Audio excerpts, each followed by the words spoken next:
ஈரோடு கிழக்கு இடைத்தேர்தல் நெருங்கும் நிலையில் வழக்குகள் ரெய்டு என அதிமுகவிற்கு அழுத்தம் கொடுக்கப்படுகிறதா என கேள்வி எழுந்துள்ளது. அதிமுக எடப்பாடி பழனிசாமியின் தலைமையின் கீழ் வந்துவிட்ட நிலையில் பொதுச் செயலாளர் பதவி, இரட்டை இலை சின்னம் உட்பட ஏராளமான மனுக்கள் தேர்தல் ஆணையத்தில் தாக்கல் செய்யப்பட்டன. இதுகுறித்து தேர்தல் ஆணையம் விசாரித்து வந்த நிலையில் சென்னை உயர்நீதிமன்றம் அந்த விசாரணைக்கு சமீபத்தில் தடை விதித்தது.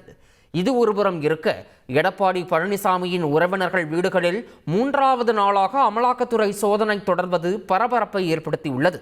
அதே சமயம் சமீப காலமாக அதிமுக குறித்து அதிகம் விமர்சிக்காத பாஜக மாநில தலைவர் அண்ணாமலை அதிமுக முன்னெடுத்த அண்ணா பல்கலைக்கழக மாணவி பாலியல் விவகார போராட்டங்களை வரவேற்றுள்ளார். இதே விவகாரத்தில் அண்ணாமலை தன்னை சாட்டையால் அடித்துக் கொண்டதை மற்ற கட்சிகள் விமர்சித்த நிலையில் அதிமுக மட்டும் விமர்சிக்கவில்லை. ஈரோடு கிழக்கு இடைத்தேர்தல் நெருங்கும் நிலையில் அதிமுகவிற்கு பல நெருக்கடிகள் தரப்படுவதாகவும், அதே சமயம் பாஜகவுடன் அதிமுக இணக்கம் காட்டுவதாகவும் குறிப்பிடும் அரசியல் விமர்சகர்கள், ஈரோடு இடைத்தேர்தலில் இரு கட்சிகளும் எடுக்கும் முடிவுகள் குழப்பங்களுக்கு விடை சொல்லும் என்றும் தெரிவித்துள்ளனர்.